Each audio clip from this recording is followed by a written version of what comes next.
Okay, let's continue to our second video, no? Sa ating second video, right? Sa ating the holy fifth month of the year, May 3, no?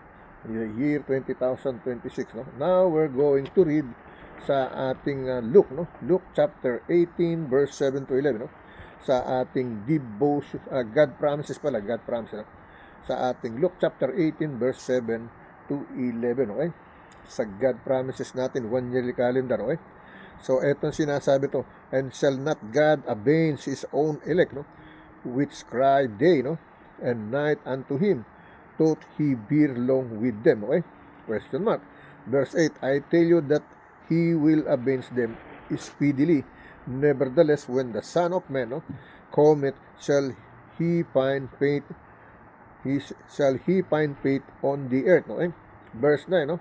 And he spake, no, this parable unto certain which trusted in themselves that they were righteous and despise others, no? Despise others, okay?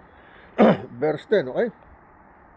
Two men went up into the temple to pray, no? The one of Pharisee, no? And the other are publican, okay?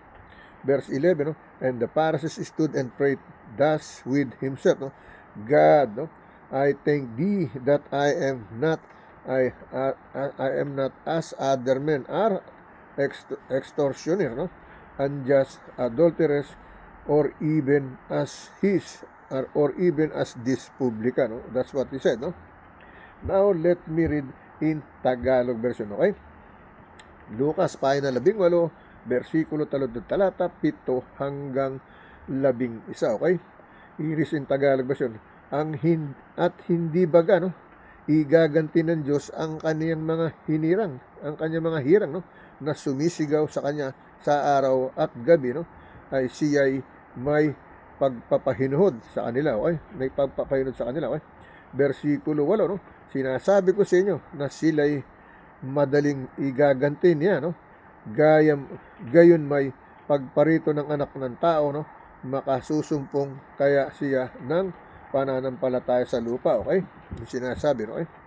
Versikulo 9, no, at kaniyang sinalita naman ang talinhagang ito, no, na nagsisiasa, no, nagsisiasa sa kanilang sarili na nagpapanggap na sila'y matuwid at pinawawalang halaga ang lahat ng iba, okay? Pinalalabas na sila ang magaling, ibig sabihin, no, pinawawalan ng halaga yung iba, okay? Pinalalabas niya siya lang talaga yung marunong, siya lang yung mahal ng Diyos, parang ganun, okay? Versikulo 10, may dalawang lalaking nagsipanhik sa templo, no, upang magsipanalangin, ang isa'y paraseo at ang isa'y maniningil ng buwis, okay? Versikulo 11, ang paraseo ay nakatayo at nananalangin na sa kanyang sarili at ganito, Diyos, no, pinasasalamatan kita na hindi ako gaya ng ibang mga tao, no, na ang mga manlulupig, mga liko, mga mapangalunya o mapangalunya o hindi man lamang gaya ng maniningil ng buwis na ito, okay? Na sinasabi, okay? Hindi daw katulad ng maniningil ng buwis, no? Let me read this in Spanish, okay? Okay, now let's continue to read, no? Lucas Kapitulo 18, versikulo 7 hanggang 11, okay? Here is in Spanish, no? ¿Y acaso Dios no hará justicia a sus encogidos, no, que claman a él día y noche, se lardara en responderles, okay? Versikulo 8, no?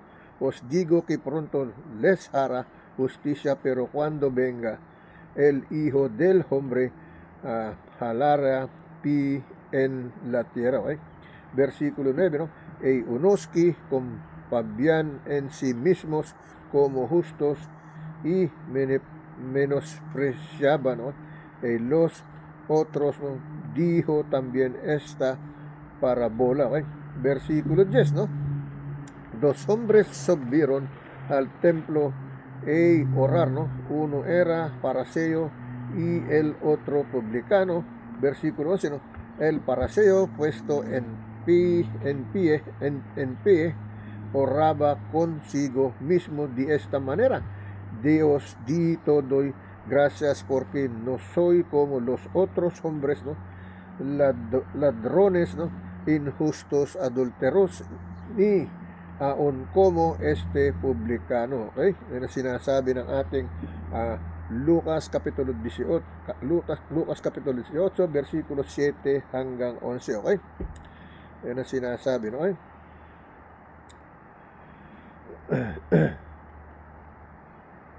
Alright. Ang sabi ng verse 11, no? El paraseo puesto en pait obra con sigo, no? Mismo de esta manera, no? Dios te doy gracias porque no soy como los otros hombres, ladrones, injustos, adulteros, ni aon como este publicano. Okay? Yan ang sinasabi ng ating sa huling versikulo, no? Sa Spanish, no? Lucas Kapitulo 18, versikulo 7 hanggang 11. Okay? Now, let's go to the other scripture chapter. But we gonna read our God promises, no? The title is Traveling Light, no? Traveling Light, all in, no? Sa kabila, all in, okay? Traveling Light, all in, okay? Nasa lahat ng lugar, no? Kumakalat, all in, okay? Ang ibig sabihin, yung liwanag, okay? Traveling light, no? Kasi pag dumarating yung liwanag, di ba, naliliwanagan lahat. So, kumakalat yung liwanag niya, no? Kaya nga, all in, okay? Now, let me read in God promises, no, in 1 yearly calendar, in our God promises, no, God will always give His people what is right, no, and He will not be slow to answer them, no. Luke chapter 18, verse 7, that we read 7 to 11, okay. When we come to God, no, it says on here, no, on May 3, daily bread, God promises, no, May 3, okay. When we come to God, we make requests, no? We don't make demands. We come with high hopes and humble heart, no? We state what we want, no? But we pray for what's right, no? And if God gives us the prison of Rome, no? Instead of the mission, no? of Spain, no? We accept it because we know, no? God will always give what is right to His people, okay? Yan ang sinasabi, no? We go to Him, we bow before Him, no? And we trust in Him, okay? Again, let me read for the second time, no? For our mate, no? God will always give His people what is right, no? And He will not be slow to answer them, okay? Luke chapter 18, verse 7, no? Here is the message, no? When we come to God, we make requests, we don't make demands. We come with high hopes and a humble heart, no? We state that we want, no? But we pray for what's right, no? And if God give us the prison of Rome instead of the mission of Spain, no? We accept it because we know God will always give what is right to His people, okay? We go to Him, we bow before Him, and we trust in Him, okay? That is the traveling light, no? All in, okay? Ang title, okay? Now, let's go to the other scripture chapter and verse, no? Punta tayo sa iba nating scripture chapter, no? John chapter 10, verse 14 to 18, no? John chapter 10, verse 14 to 18, okay? Iyon ang ating babasahin, okay? Here is the message. I am the good shepherd and know my sheep, no? And am known of mine, no? Kilala din siya, ibig sabihin. Verse 15, no?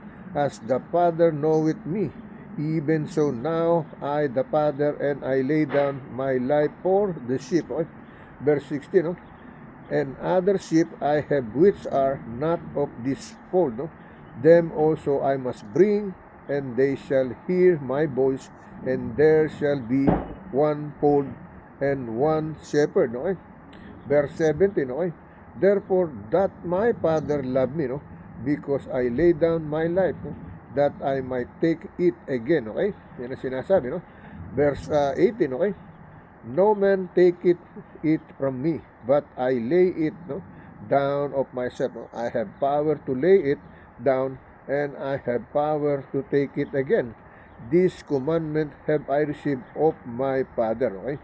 Yun daw yung narinig niya sa utos ng kanyang ama, no? Mas dapat commandment of his Father, no? As Jesus Christ, no? As the Son of God, okay? He is the Son of God and Jesus Christ is the Son of God, okay? The Son of the Father, okay? With the Holy Spirit of the Father, no? That's why he said God 3 in 1, okay? The Father, the Son, and the Holy Spirit in 3 in 1, okay? Alright? Now, let me read in Tagalog version, my international language in my country. 1 pa na 10, versikulo 14 hanggang 18, okay? Here is in Tagalog version. Ako ang mabuting pastor at nakikilala ko ang sariling akin, no? At ang sariling akin ay nakikilala ko, no? Okay? So, lahat ng nakikinig sa akin, nakikilala ko, nalalaman ko kung sino, nakikita ko, ibig sabihin, no? Parang gano'n, no? Ang sabi niya, ako ang mabuting pastor at nakikilala ko ang sariling akin at ang sariling akin ay nakikilala ko, okay? Alright, versikulo 15, gaya ng pagkakilala sa akin ng Ama at ng Ama ay pagkakilala ko, no? At ibinibigay ko ang aking buhay dahil sa mga tupa, okay? Iniaalay ko to para sa inyo, hindi para sa akin lang, oh. Iniaalay ko to sa aking Ama at to para sa inyo bilang tupa. Ako, tupa rin niya ako, ibig sabihin, okay? Versikulo 16, at mayroon akong ibang mga tupa na hindi sa kulungang ito, no? Sila'y kailangan din namang dalhin ko at kanilang diringgin ang aking tinig at sila'y magiging isang kawan at magkakaroon ng isang pastor, okay? Ibig sabihin, may magpapaalala din, may mangangaral din, no? Versikulo 17, dahil dito'y sinisintak ako ng Ama, no? Sapagkat ibinibigay ko ang aking buhay upang kunin kong muli, no? Versikulo 18, okay? Sino may hindi nag-aalis sa akin ito, kundi kusa akong ibinibigay, may kapangyarihan akong magbigay nito at may kapangyarihan akong kumuhang muli, no? Tinatanggap ko ang utos na ito sa aking Ama, okay? Yan ang ibig sabihin. Now, let me read this in Spanish, okay? Okay, let me continue in Spanish. Now, 1 Capitulo 10, versikulo 14 hanggang 18, okay? Here is the message, no? Yo soy el buen pastor y conozco, no? Mis ovejas y las mías me conocen, okay? Versikulo 15, así como el Padre me conoce y yo conozco al Padre y pongo mi vida por las ovejas, ¿no? ¿No? Versículo 16, también tengo otras ovejas que no son de este redil, ¿no? Aquellas también debo traer y orin mis voz y habrá un rebaño y un pastor, ¿no? Versículo 17, ¿no?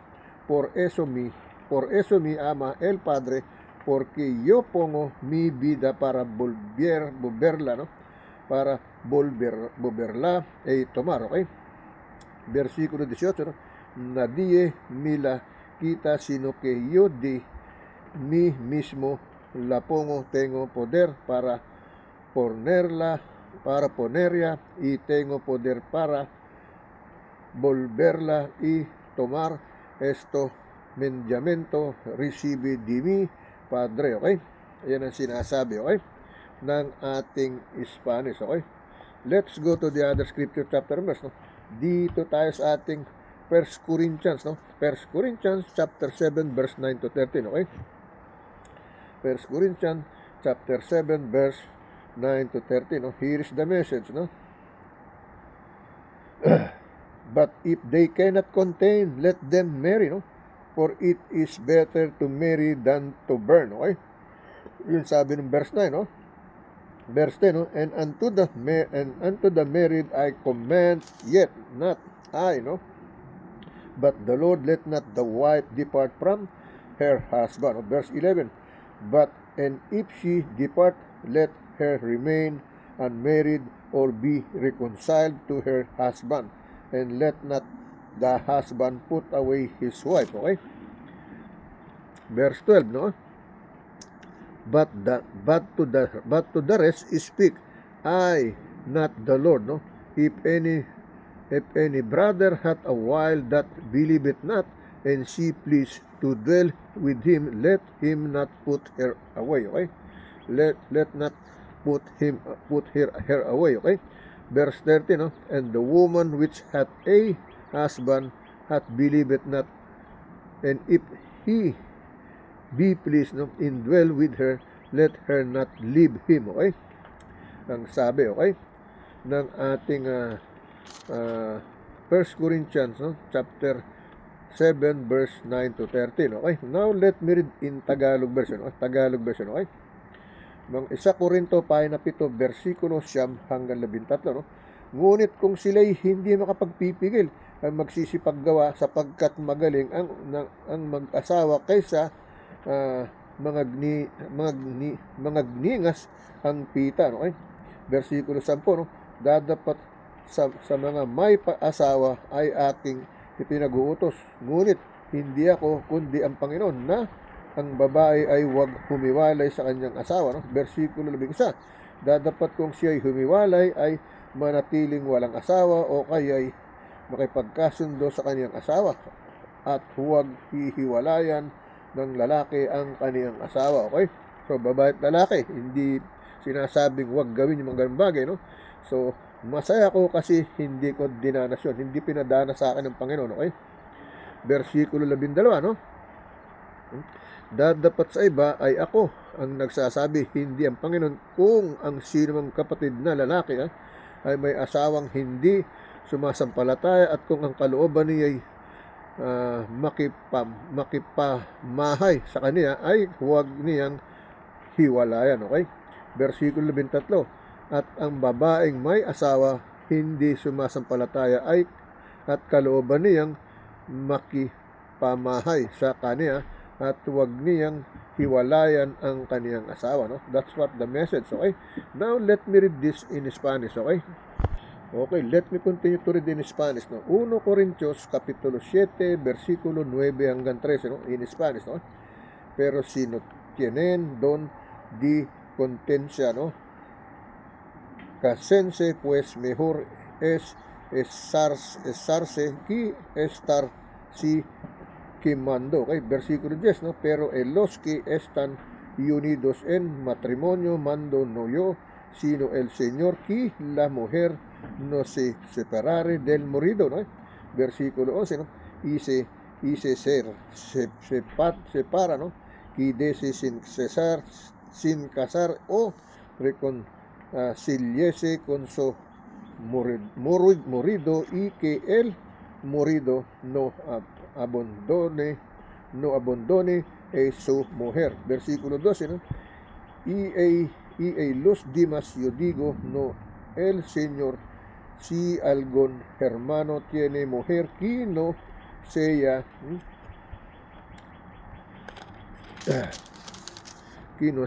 creyente, ¿no? Creyente y ella consciente en vivir con él, no la abandone. Okay, versículo 13, ¿no? Y si una mujer tiene marido que no sea creyente y el consciente en vivir con ella, no la abandone. Okay? Yan ang ibig sabihin. Ibig sabihin, you don't have to separate whether you're alone or whether you're separated. You still have to be who you are. Stand still for who you are, no? In the name of God. Okay? Because when you do something like that, God said you do adultery. Okay? Now let's go to the other scripture chapter. Let me check in devotion healing prayer before we proceed in another scripture chapter verse. Okay? Okay, the next one, that one we go read. Oh, no, we still have the 2 Corinthians. We read the 1 Corinthians. Now we still have 2 Corinthians before we go to devotion healing prayer. Okay? Here is the 2 Corinthians chapter 3 verse 6 to 10. Okay? Here is the message. Who also hath made us able ministers, no, of the New Testament, no? Not of the letter, but of the Spirit. For the letter kill it, but the Spirit give it life. Okay? Verse 7, no? But if the ministration of that written and engraven in stone was glorious, so that the children of Israel could not steadfastly behold the face of Moses for the glory of his countenance, which glory was to be done away. No? Verse 8, no? How shall not the ministration of the Spirit be rather glorious. Okay? Verse 9, no? For if the ministration of condemnation be glory, much more that the ministration of righteousness exceed in glory. Okay? Verse 10, last verse, no? For even that which was made glorious had no glory in this respect by reason of the glory that excelleth, no? Excellent, okay? Now, let me read in Tagalog version, no? My international language in my country, Philippines, Tagalog, okay? And then we go to Spanish, no? You know that I'm not a Spanish guy, no? But I read it for you as a dedication to the Lord, and the Lord, He wants me to read that to you, okay? That is the Spirit, not only but by me, okay? Now, let me read in Tagalog version, okay? Tagalog version, right? Sa Tagalog, 2 Korinto pa na 3, versikulo 6 hanggang 10, okay? Nasa amin naman ay napapaging sapat na mga ministro ng bagong tipan, hindi sa titik, kundi ng Espiritu, sapagkat ang titik ay pumapatay, dadapot ang Espiritu ay nagbibigay ng buhay, okay? Pakinggan nyo mabuti, no? Ang sabi ng versikulo 6, no? Ang sabi ng versikulo, nasa amin naman ay napapaging sapat sa mga ministro ng buong tipan, hindi ng titik, kundi ng Espiritu, sapagkat ang titik ay pumapatay, dadapot ang Espiritu ay nagbibigay ng buhay. Okay? He give you a new life, no? That's why He said, be born again from the second time, no? Receive the Holy Spirit, no? O surrender, do repentance, surrender your sin, ask forgiveness, and be ready to receive the Holy Spirit of God. That's the way it is. And then dwell it in your Holy Ghost, in your body together, your Holy Ghost with the Holy Spirit. That's why I said the Holy Spirit of God, right? Because you invite the Holy Spirit of God from the second baptism to be born again as a new child of God, as a truly child of God. That's the way it is, okay? Now, let me read in Tagalog again, no? Sa verse 7, okay? Ngunit kung ang pangangasiwa ng kamatayan na nasusulat at nauukit sa mga bato ay nangyaring may kaluwalhatian, ano pat ang mga anak ni Israel, no? Ay hindi makatitig sa mukha ni Moises dahil sa kaluwalhatian ng kaniyang mukha, na ang kaluwalhatian ito'y lumilipas, okay? Versikulo 8, okay? Paanong hindi lalong magkakaroon ng kaluwalhatian, no? Ang pangangasiwa ng Espiritu, no? Versikulo 9, sapagkat kung ang pangangasiwa ng kahatulan ay may kaluwalhatian, ay bagkus pa ngang higit na sagana sa kaluwalhatian ang pangasiwang ukol sa katuwiran. Versikulo 10, huling versikulo, no? Sapagkat katotohanan ang pinaluluwalhati ay hindi pinaluluwalhati sa bagay na ito nang dahil sa kaluwalhatiang sumasagana, okay? Yan ang sabi, okay? Now, let me read in Spanish, okay? Okay, let me read in Spanish, okay? 2 Corintios kapitulo 3, no? Versikulo 6 hanggang 10, okay? We forgot to turn on to pause the video, okay? Now, let me continue again, no? Sa ating 2 Corintios kapitulo 3, versikulo 6 hanggang 10, okay? El cual asimismo nos hizo ministros, no, competentes de un nuevo pacto, no de la letra, sino del Espíritu, porque la letra mata, mi el Espíritu vivifica, no? Versículo 7, no? Y si el ministerio de muerte grabado con letras en piedras fue con gloria, tanto que los hijos de la Israel no pudieron fijar la vista en el rostro de Moisés e causa de la gloria de su rostro, la cual había de perecer. Okay, versículo 8, ¿no? Como no será más bien con gloria el ministerio del Espíritu. Versículo 9, ¿no? Porque si el ministro de condenación fue con gloria, mucho más abundará en gloria el ministerio de justificación, ¿no?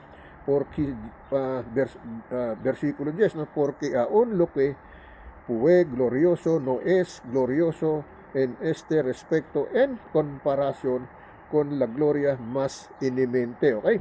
Yan yung sa Spanish, no? Now, let's go to the other scripture chapter sa ating daily bread tayo, no? Alright? Punta tayo sa ating Philippians, no? Philippians tsaka Hebrews sa ating daily bread, okay? Daily bread, alright? Okay, daily bread, no? Hebrews chapter 4, verse 12, no? We're gonna read until 16, no? 12, 13, 14, 15, 16, okay? And then Philippians chapter 1, verse 20 to 24, okay? Let me read you the daily bread, no? Sa ating May 3, okay? The Holy 20,026, the Holy 5th month of the year, May 6, no? Thank you, Father, that the Lord Jesus Christ demonstrate how I am to live and serve, no? May you strengthen my heart in every good works, in every good word, no? So that more and more I may honor you by the way I live, okay? Let me read it for the second time, no? Thank you, Father, no? That the Lord Jesus Christ demonstrate how I am to live and serve, no? May you strengthen my heart in every good works and every good word, no? So that more and more I may honor you by the way I live, no? Hebrews chapter 4, verse 12, but we're going to read verse 12 to 16. And then Philippians chapter 1, verse 20, we're going to read verse 20 until verse 25. No? Now, let's go to read in Tagalog version. My international language in my country, Philippines, and second language is English.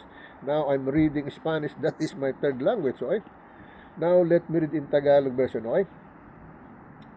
Day 3, ikatatlo na araw. No? Salamat, Ama, na ipinakita ng Panginoong Jesucristo kung paano ako mamuhay at maglingkod, naway palakasin mo aking puso sa bawat mabuting gawa at bawat mabuting salita upang lalo pa kitang parangalan sa paraan ng aking pamumuhay. Okay?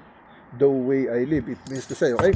Now, let me read in the Bible, no? Philippians chapter 1, verse 20 to 24, no? Philippians chapter 1, verse 20 to 24, okay? Here is the message, no? According to my earnest expectation, no? And in my hope that in nothing I shall be ashamed, but that with all boldness, no? As always, so now also Christ shall be magnified, no? In my body, no? Whether it be by life or by death, okay? Verse 21, no? For to me to live in Christ and to die is gain, okay? Verse 22, no? Okay? Verse 22, but if I live in the flesh, that is the fruit of my labor, yet what I shall choose, what I would not, okay? Verse 23, for I am the strait, no? Betwixt, no? To having desire to depart, no? And to be with Christ, no? Which is far better, no? Verse 24, okay? Verse 24, no? Nevertheless, to abide in the flesh is more needful for you, okay? Is more needful for you. Yan yung ating 1 Philippians chapter 1, verse 20 to 24. Now, let me read in Tagalog version, no? Isa Pilipos pa na isa, versikulo 20 hanggang 24, no? Ayon sa aking maningas na paghihintay at pag-asa na may anumang hindi ako mapapahiya, kundi sa buong katapangan, no? Na gaya ng dati, gayon din naman ngayon, ay dadakilain si Kristo sa aking katawan, maging sa pamamagitan ng kabuhayan o sa pamamagitan ng kamatayan, okay? Versikulo 21, sapagkat sa ganang akin, ang mabuhay ay si Kristo at ang mamatay ay pakinabang, okay? So, mas gugustuhin ko pa mamatay na pinakikinabangan ako ng Diyos kaysa wala siyang pakinabang sa akin, okay? I'm not worth with Him when I die, no? So, it's better to die with you are worth with God, no? That's the way it is, okay? Don't die with nothing, okay? So, versikulo 22, ngunit kung ang mabuhay sa laman ay siya kong palad, ito'y magiging mabungang pagpapagal, no? Na ewan ko kung ano ang aking pipili, no? Versikulo 23, sapagkat ako'y nagigipit sa magkabila, akong may nasang umalis at sumama kay Kristo, sapagkat ito'y lalong mabuti, okay? Versikulo 24, no? 24, gayon may ang manatili sa laman ay siyang lalong kinakailangan dahil sa inyo, no? Sinasabi ng versikulo 24, no? Let me read in Spanish, okay? Okay, let me continue to read in Spanish, no, sa ating Philippians, no, sa Spanish, Philippians, sa English, Philippians, no, sa Tagalog, Pilipos, okay, sa Spanish, Philippians, no, Filipenses, Kapitulo 1, versikulo 20 hanggang 24, okay, here is in Spanish, no, conforme y mi angelo y esperanza de que en nada seré avergonzado, antes bien con toda confianza, como siempre, ahora también será magnificado Cristo en mi cuerpo, por vida y por muerte, ¿no? Versículo 21, porque para mí el vivir es Cristo y el morir es ganancia, ¿no? Versículo 22, mas si el vivir en la carne resulta para mí en beneficio de la hora, no sé entonces qué escoger, ¿no? Versículo 23, ¿no? Porque de ambas cosas es, es, está así puesto en estrecho tiñendo deseo de partir y estar con Cristo, lo cual es muchísimo mejor. El versículo 24, das versículo. Pero quedar en la carne es más necesario por causa de vosotros. Okay? Iyan yung ating Filipenses Kapitulo 1, versikulo 20 hanggang 24. Okay? Now, let's go to the other scripture chapter verse, no? But you know what? We're gonna go to our third video because we cannot include everything. Oh. So there, at least we have more time to do it. Okay. Now let's go to our third video. Okay.